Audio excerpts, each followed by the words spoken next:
हाय सांग मैंने एबे आमे से सागर चटनी को प्रस्तुत करवा से गोटे लंका गोटे बिलाती की काटिदेबा आ कि पियाज आ कि नड़िया आउ कि तेंतुली। ए चलते प्रस्तुत करवा। प्रथमे कड़ाई रे तेल पकाई प्रथमे से साग को भल भाव में भाजी नवा।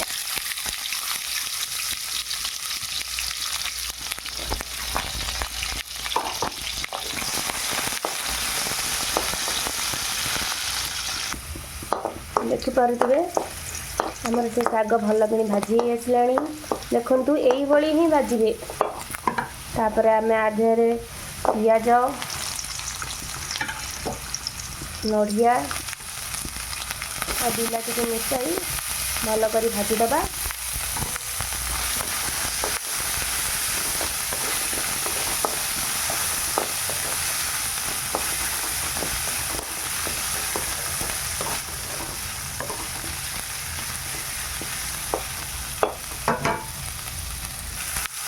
देखिपे प्रायतः हो गला।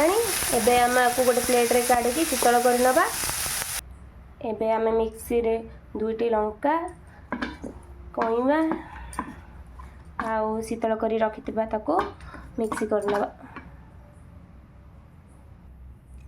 एबे देखिपे चटनी मोर प्रस्तुत हो जाइए।